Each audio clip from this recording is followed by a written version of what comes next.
Niccolò Bianchini, bonjour. Bonjour et merci pour l'invitation. Le Conseil européen qui a réuni jeudi et vendredi les chefs d'État de l'Union européenne s'est achevé sur un constat d'échec concernant la politique migratoire.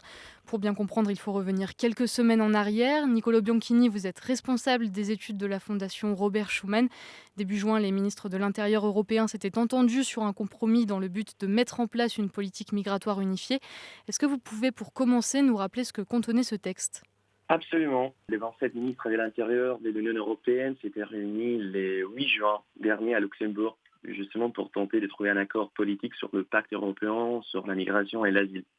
L'accord, qualifié par certains d'historique et qui était arrivé au terme d'une longue journée de difficiles négociations et aussi après 3 années de compromis, des discussions, prévoit deux principaux volets. Spécifiquement, il s'agissait, disons, des deux nouveaux règlements qui avaient été adoptés pour mieux traiter un peu les requêtes des demandeurs d'asile dans le cadre d'un mécanisme dit de solidarité. Ce mécanisme de solidarité offre aux États membres deux options pour aider les autres États qui sont en première ligne dans l'accueil des migrants, soit la relocalisation, soit la compensation financière ou matérielle. Dans le premier cas, disons que le pays accueille un certain nombre des réfugiés qui est déterminé proportionnellement par rapport à leur population. Dans le deuxième cas, tout gouvernement peut bien évidemment s'opposer un peu à cette relocalisation dans son pays, mais à condition de contribuer à un fonds européen consacré à soutenir un peu les frais pour la procédure d'évaluation dans le pays d'arrivée. Ou, alternativement, aider les pays frontaliers par des autres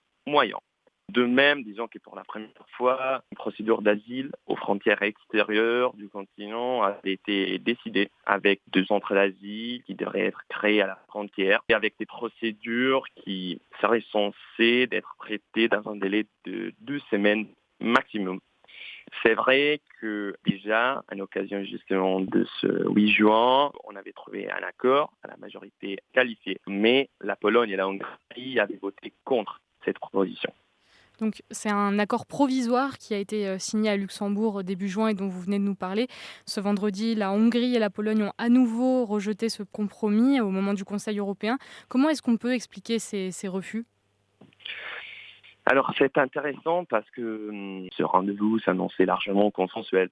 On devait discuter normalement du soutien à l'Ukraine, des questions économiques, des relations un peu avec la Chine. Et alors que la seule chose qui restait à faire, c'était un peu s'accorder sur une déclaration finale. Deux premiers ministres polonais, Mateusz Morawiecki et son homologue un peu hongrois, Viktor Orban, ont refusé d'approuver cette déclaration finale tant que leurs préoccupations n'auraient pas été prises en compte au sujet notamment de la relocalisation des migrants sur le continent.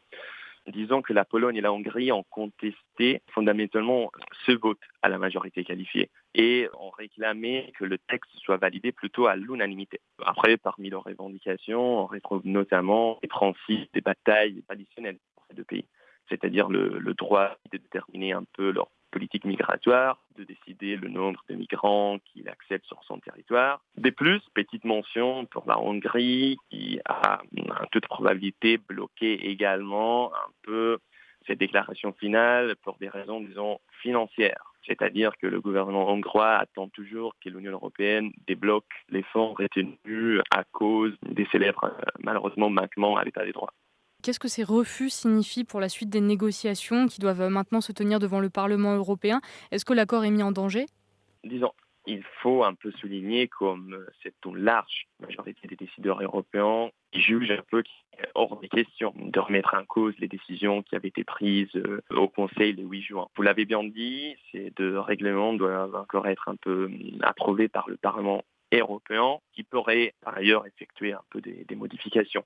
La Commission européenne même a aussi annoncé vouloir adopter le pacte de manière définitive avant juin 2024, c'est-à-dire avant les prochaines élections européennes.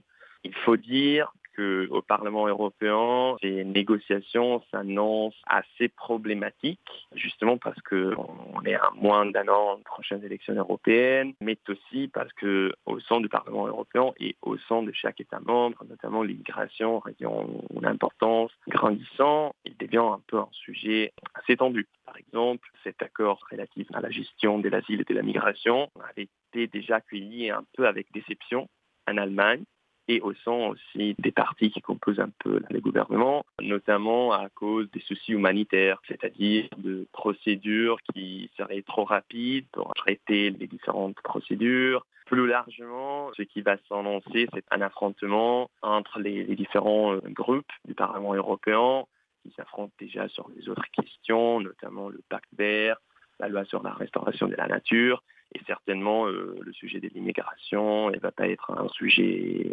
harmonieux et simple. Et puis, outre la politique migratoire au sein de l'Union européenne, les 27 se tournent aussi vers les pays de départ. Le Conseil européen à Bruxelles devait aussi discuter d'un plan d'aide à la Tunisie pour juguler les départs, un plan donnant-donnant qui, s'il était validé, aurait pu être, pourrait être dupliqué avec d'autres pays comme le Maroc, la Libye ou l'Égypte. Où est-ce qu'on en est de ce dossier? C'est vrai que ces projets reviennent un peu à externaliser ou sous-traiter pour certains la gestion migratoire de l'Union européenne à un pays tiers soulève plusieurs interrogations. Le 11 juin dernier, la présidente de la Commission européenne, von der Leyen, était notamment rendue à Tunis pour discuter de ce plan avec le président tunisien Kais Saied. Et elle était accompagnée par le Premier ministre néerlandais, Mark Rutte, et la Première ministre italienne, Giorgia Meloni. Et donc, il y avait un peu cette idée de trouver un accord, à réaliser effectivement ce protocole d'accord, sans attendre des autres accords, disons que la Tunisie doit un peu trouver avec le FMI, le Fonds monétaire international. Notamment, c'est le commissaire européen à l'élargissement et à la politique européenne de voisinage, Oliver Barelli, qui est un peu chargé de négocier au nom de l'Union européenne et de conclure un accord dès que possible.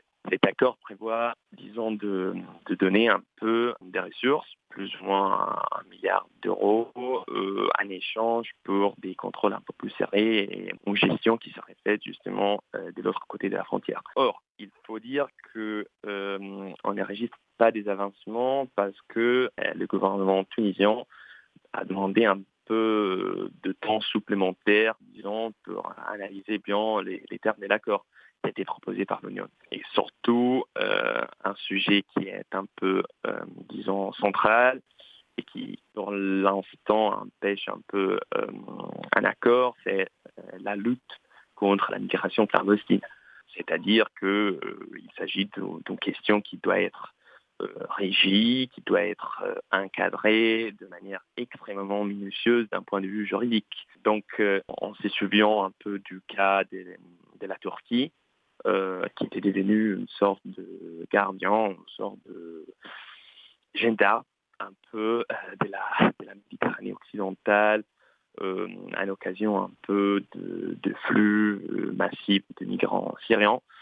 C'est clair que ni l'Union ni la Tunisie envisagent de répéter ce scénario, mais disons qu'ils nous sommes en train d'assister en phase des négociations. Et c'est certainement un dossier qu'il faut observer de près et où on peut s'attendre à des développements dans les prochaines semaines et mois. Voilà, à Médien, c'est ce qu'on va s'efforcer de faire en tout cas. Merci beaucoup Niccolò Bianchini pour vos réponses à ces questions. Merci beaucoup et c'était un plaisir.